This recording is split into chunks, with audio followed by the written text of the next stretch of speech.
ஒரு பக்கம் சோழர்கள், இன்னொரு பக்கம் ஹொய்சலர்கள். 2 மிகப்பெரிய சாம்ராஜ்யங்களுமே ஒவ்வொருத்தருமே அவங்களுக்கென்று தனித்துவமான ஆர்க்கிடெக்சரல் ஸ்டைலே வச்சிருந்தாங்க அப்படின்னு சொன்னால் நீங்க நம்பிதான் ஆகணும் தோழர்களே. ஏனால் அவங்களுடைய காலகட்டத்தில் கட்டப்பட்ட கோவில்களை நம்ம இப்போ பார்க்குறப்ப கூட இது ஹொய்சல ஆர்க்கிடெக்சர், இது சோழ ஆர்க்கிடெக்சர் அப்படின்னு நம்ம ஈஸியாக ஐடென்டிஃபை பண்ணுற அளவிற்கு அவங்களுக்கென்று தனித்துவமான ஒரு தனி ஸ்டைலை வச்சுருந்தாங்க ஆர்க்கிடெக்சரில். ஸோ ஆர்க்கிடெக்சருக்கு அவங்க ஒரு ரொம்ப பெரிய கான்ட்ரிபியூஷன் கொடுத்துருக்காங்க அவங்களுடைய காலகட்டத்தில் அப்படின்னு தான் சொல்லணும். இன்னும் எல்லா துறைகளிலும் சிறந்து விளங்கியிருக்கிறாங்க அப்படின்னு தான் சொல்லணும். அதை பற்றியெல்லாம் நாம் நிறைய பேசலாம். ஆனால் இப்போ ஆர்க்கிடெக்சர் பற்றி பேசலாம். ஆர்க்கிடெக்சர் அப்படின்னு நீங்கள் எடுத்துக்கிட்டிங்கன்னா ஹொய்சலர்களுடைய காலகட்டத்தில் நிறைய கோவில்கள் கட்டியிருக்கிறாங்க. ஒரு சிற்பக்கலையின் உச்சம் அப்படின்னே சொல்லலாம். அவங்களுடைய காலகட்டத்தில் கட்டப்பட்ட கோவில்கள் பார்க்குறப்போ ஒவ்வொரு கோவில்களிலுமே ரொம்ப நுணுக்கமான ரொம்ப டீட்டெயிலிங்காக கட்டியிருப்பாங்க. ஒவ்வொரு சிற்பத்திற்கு பின்னாடியும் ஒவ்வொரு கதை இருக்குது அப்படின்னு தான் சொல்லணும். ஸோ அதில் ரொம்ப முக்கியமான 3 கோவில்களை செலக்ட் பண்ணி யுனெஸ்கோ வேர்ல்ட் ஹெரிடேஜ் சைட் லிஸ்ட்டில் சேர்த்துருக்காங்க. அது என்னென்ன கோவில்கள் அப்படின்னு கேட்டிங்கன்னா பேலூரு சென்னகேஸ்வர கோவில். இது கர்நாடகத்தில் இருக்கக்கூடிய ஹாசன மாவட்டத்தில் இருக்கக்கூடிய பேலூரு என்ற ஊரில் இருக்கக்கூடிய ஒரு கோவில். இந்த கோவில் கட்டுறதுக்கு அந்த காலகட்டத்தில் 103 இயர்ஸ் டைம் எடுத்துட்டு கட்டியிருக்கிறாங்க. யோசிச்சு பாருங்க. இந்த கோவில் எந்த மன்னனுடைய ஆட்சி காலகட்டத்தில் கட்டுறதுக்கு தொடங்கினாங்க அப்படின்னு கேட்டிங்கன்னா விஷ்ணுவர்தனா என்ற ஹொய்சல மன்னன் அவங்களுடைய ஆட்சி காலகட்டத்தில் இந்த கோவில் கட்டுறதுக்கு தொடங்கினாங்க. ஆனால் இந்த கோவில் கட்டி முடிக்கிறப்போ அந்த மன்னன் இல்லை. ஆப்வியஸ்லி நீங்களே யோசிச்சு பாருங்க. 103 இயர்ஸ் டைம் எடுத்திருக்கு இந்த கோவில் கட்டுறதுக்கு அப்படின்னா கண்டிப்பாக மன்னர்கள் மாற்றப்பட்டிருப்பாங்க அப்படின்னு தான் நாம் அண்டர்ஸ்டாண்ட் பண்ணிக்கணும். ஸோ இந்த பேலூர் சென்னகேஸ்வர கோவில் இருக்கு இல்லையா, இந்த கோவில் எந்த சுச்சுவேஷனில் கட்டப்பட்டது அப்படின்னு கேட்டிங்கன்னா இது இதற்கு முன்னாடி இந்த கோவில் கட்டுறதுக்கு முன்னாடி விஷ்ணுவர்தனா மன்னன் ஆட்சி பண்ணிட்டு இருந்தாங்க. அவங்களுடைய காலகட்டம் நீங்கள் எடுத்துக்கிட்டிங்கன்னா 11th century to 12th century. இந்த காலகட்டத்தில் ஹொய்சல சாம்ராஜ்யத்தில் விஷ்ணுவர்தனா என்ற மன்னர் தான் ஆட்சி பண்ணிட்டு இருந்தாங்க. இந்த டைம் பீரியடில் அவங்களுடைய காலகட்டத்தில் அவங்களுக்கு இரண்டு கனவுகள் இருந்துச்சு. முதலாவது கனவு தன்னுடைய சாம்ராஜ்யம் இண்டிபெண்டன்ட் சாம்ராஜ்யமாக நான் கன்வெர்ட் பண்ண போகிறேன். அதாவது நாம் இப்போ வெஸ்டர்ன் சாளுக்கியாஸ்க்கு அதாவது மேலை சாளுக்கியர்களுக்கு நாம் இப்போ கப்பம் கட்டிக்கிட்டு டாக்ஸ் கட்டிக்கிட்டு நாம் அவங்களுக்கு சபார்டினேட்ஸாக இருக்கோம். அது இருக்கக்கூடாது. அதிலிருந்து நம்ம வெளியே நம்மளுடைய சாம்ராஜ்யத்தையும் நம்ம இண்டிபெண்டன்ட் சாம்ராஜ்யமாக நாம் அறிவிக்கணும். நம்ம இண்டிபெண்ட்டாக ரூல் பண்ணுற அளவிற்கு நம்ம வரணும், நம்ம இண்டிபெண்ட் ஆகணும் அப்படின்னு முடிவு பண்ணி இந்த கனவு நனவாக்குறதுக்கு இவங்க சாளுக்கியர்கள் மேலே போர் தொடுத்துறாங்க. இந்த போரில் ஜெயிச்சிடுறாங்க. ரொம்ப கஷ்டப்பட்டு ரொம்ப டைம் எடுத்து ரொம்ப பேஷன்ஸாக ரொம்ப புத்திசாலியாக நம்மளுடைய விஷ்ணுவர்தனா மன்னர் சாளுக்கியர்கள் மேலே போர் தொடுத்து ஜெயிச்சிடுறாங்க. இதற்கு முன்னாடி இன்னொரு முக்கியமான ஒரு சின்ன போர் நடக்குது. அது சின்ன போர் அப்படின்னு சொல்கிறத விட அதுவும் ஒரு முக்கியமான போர் தான். அது என்ன காரணத்துக்காக நடக்குது அப்படின்னு கேட்டிங்கன்னா கங்கவாடி அப்படின்ற ஒரு பகுதி இருந்துச்சு அந்த காலகட்டத்தில் கர்நாடகத்தில். இன்றைக்கு பிரசன்ட் கர்நாடகத்தில் இருக்கக்கூடிய பெங்களூர், கோலார், அப்புறமா மண்டியா, மைசூர், சாம்ராஜ்நகரா இதெல்லாமே சேர்த்து கிட்டத்தட்ட அந்த சவுத் கர்நாடகா எல்லாம் சேர்த்து கங்கவாடி அப்படின்னு சொல்லுவாங்க. அந்த காலகட்டத்தில் இந்த கங்கவாடி பகுதி முழுக்க நம்மளுடைய கண்ட்ரோலுக்கு தான் வரணும். ஏன்னா இதில் இப்போ கிட்டத்தட்ட 50% கங்கவாடி இப்போ சோழர்கள் கண்ட்ரோல் பண்ணிட்டு இருக்காங்க. ஸோ இது இருக்கக்கூடாது.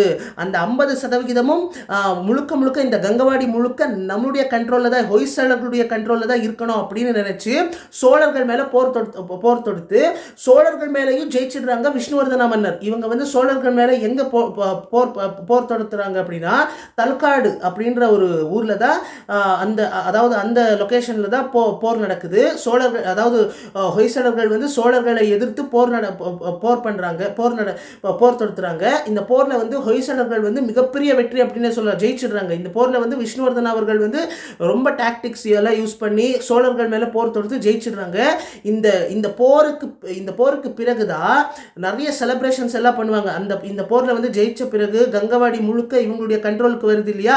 ஸோ அதனால் அந்த தல்காட்லேயே வந்து போர் நடந்த இடத்துலையே வந்து கொஞ்சம் தூரத்தில் ஒரு கோவிலை வந்து கட்டுறாங்க. அப்புறமா இந்த பேலூர் சென்னகேஸ்வர கோவிலையும் வந்து இந்த போருக்கு பிறகு அந்த செலிப்ரேஷன் பண்ணிட்டு இருந்த அந்த சுச்சுவேஷனில் தான் இந்த கோவில் வந்து கட்டுறதுக்கு தொடங்குறாங்க. மிகப்பெரிய ப்ராஜெக்ட் வந்து கட்டுறதுக்கு தொடங்குறாங்க. ஏன்னா ஜெயிச்சிட்டாங்க, அந்த செலிப்ரேஷனில் இருக்கிறாங்க. ஸோ அப்போ வந்து இந்த ஆர்கிடெக்சர், இந்த லிட்ரேச்சர், இதுக்கெல்லாம் வந்து நிறைய கான்ட்ரிபியூட் பண்ணுறாங்க, நிறைய என்கரேஜ் பண்ணுறாங்க அதற்கெல்லாம். ஸோ அப்புறமா ஒரு பக்கம் இந்த போருக்கு பிறகு தான் இன்னொரு முக்கியமான போர், சாளுக்கியர்கள் மேலே போர் தொடுத்து இவங்களுடைய சாம்ராஜ்யத்தையே வந்து இண்டிபெண்டன்ட் சாம்ராஜ்யமாக கன்வெர்ட் பண்ணுறாங்க. சபார்டினேட்ஸாக இருந்த ஹொய்சலர்களை வந்து ஒரு இண்டிபெண்டன்ட் டைனஸ்டியாக இவங்க வந்து கன்வெர்ட் பண்ணுறாங்க அந்த சாளுக்கியர்கள் மேலே போர் தொடுத்து. ஸோ இதெல்லாம் ஒரு ஹிஸ்ட்ரி, உண்மையான வரலாறு. சில செய்திகள் இருந்துச்சு, எனக்கு தெரிஞ்ச சில விஷயங்கள் எல்லாம் நான் சொல்லிட்டு வரேன். ஸோ இதுதான் இந்த 3 கோவில்களை பற்றி நான் சொல்லிட்டேன். அதாவது 3 கோவில்களையும் சேர்த்து யுனெஸ்கோ வேர்ல்டு ஹெரிட்டேஜ் சைட்டாக 2023 தான் இவங்க வந்து அறிவிச்சிருக்கிறாங்க. 3வது கோவில் எது அப்படின்னு சொல்லலை. இது 3வது கோவில் எது அப்படின்னு கேட்டிங்கன்னா சோம்நாத்புரத்தில் இருக்கக்கூடிய கேஷவா கோவில். முதலாவது வந்து பேலூர் சென்னகேஸ்வர கோவில், அப்புறமா ஹளேபீடு ஹொய்சலேஸ்வர கோவில். இது பேலூர் சென்னகேஸ்வர கோவில் வந்து விஷ்ணு தான் மெயின் டயட்டி. அப்புறமா ஹொய்சலேஸ்வர கோவில் வந்து சிவா, அதாவது லார்ட் சிவா தான் மெயின் டயட்டி, சிவனுக்காக கட்டப்பட்ட கோவில். இது வந்து ஹொய்சலேஸ்வர கோவில் ஹளேபீடுல இருக்கு. இதுவும் ஹளேபீடு பேலூர் ரெண்டுமே வந்து ஹாசன மாவட்டத்தில் தான் இருக்கு. ஹாசனத்திலிருந்து ஒரு 35 கிலோமீட்டர் தூரத்தில் தான் பேலூர் இருக்கு அப்படின்னு சொல்லுவாங்க. ஸோ அங்கே தான் பக்கத்தில் தான் இருக்கு பேலூர், ஹளேபீடு, இது எல்லாமே வந்து ஹாசன மாவட்டத்தில் தான் இருக்கு. அப்புறமா சோம்நாத்புரா அப்படின்ற ஒரு ஊரில் கேஷவா அப்படின்ற ஒரு கோவிலையும் கட்டுறாங்க. ஸோ இந்த 3 கோவிலையும் சேர்த்து யுனெஸ்கோ வேர்ல்டு ஹெரிட்டேஜ் சைட் லிஸ்ட்டில் வந்து சேர்த்துருக்காங்க. ஸோ இப்போ ஹொய்சலர்கள் பற்றி முடிஞ்சிருச்சு. இன்னொரு பக்கம் இப்போ நம்ம சோழர்கள் பற்றி வர, சோழர்களுடைய காலகட்டத்தில் நிறைய கோவில்கள் கட்டியிருக்கிறாங்க இல்லையா. அதில் 3 முக்கியமான கோவில்களையும் சேர்த்து the great living Chola temples அப்படின்ற ஒரு பேரில் யுனெஸ்கோ வேர்ல்டு ஹெரிட்டேஜ் சைட் லிஸ்ட்டில் வந்து சேர்த்துருக்காங்க. நீங்கள் உங்களில் கூட நிறைய பேர் வந்து கேள்விப்பட்டிருப்பீங்க, சொல்லவே தேவையில்லை, ஆனாலும் சொல்கிறேன். அதாவது தஞ்சை பெரிய கோவில் தான் இவங்க முதல்ல யுனெஸ்கோ வேர்ல்டு ஹெரிட்டேஜ் சைட் லிஸ்ட்டில் வந்து சேர்த்தாங்க. அந்த காலகட்டத்தில் 1987 1987 வந்து சேர்த்துட்டாங்க தஞ்சை பெரிய கோவில். அப்புறமா தான் 2004 தான் கங்கை கொண்ட சோழபுரம், அப்புறமா தாராசுரம் ஐராவதேஸ்வரர் கோவிலையும் 2 கோவில்களையும் சேர்த்து யுனெஸ்கோ வேர்ல்டு ஹெரிட்டேஜ் சைட் லிஸ்ட்டில் வந்து சேர்த்துருக்காங்க. ஸோ தஞ்சை பெரிய கோவில் வந்து ராஜராஜ சோழன் அவர்களால் கட்டப்பட்ட கோவில். அந்த தஞ்சை பெரிய கோவிலும் ரொம்ப பிரம்மாண்டமான ஒரு கோவில் தான். 216 அடி அந்த கோபுரம் இருக்குது. அந்த கோபுரத்தின் மேலே உச்சியில் ஒரு 80 டன்ஸ் எடை கொண்ட ஒரு அந்த கும்பம் வேற வச்சிருக்காங்க. ஸோ இதெல்லாம் வந்து இது வந்து பெரிய ப்ராஜெக்ட். இது வந்து கட்டுறதுக்கு எத்தனை ஆண்டுகள் எடுத்துக்கிட்டாங்க அப்படின்னு கேட்டிங்கன்னா நீங்கள் பாருங்கள், கம்பேர் பண்ணக்கூடாது.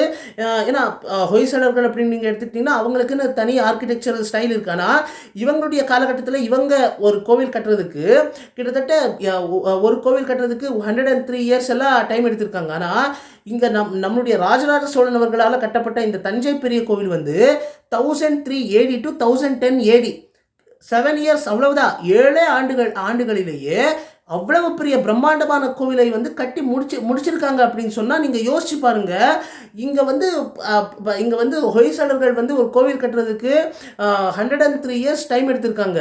அதே மாதிரி ஆனால் அதை விட பெரிய கோவில், கட்டிடக்கலையில் பெரிய கோவிலாக இருக்கக்கூடிய இந்த தஞ்சை பெரிய கோவில் கட்டுறதுக்கு 7 ஆண்டுகளிலேயே நம்மளுடைய ராஜராஜ சோழன் அவர்களால் கட்டி முடிச்சுட்டாங்க.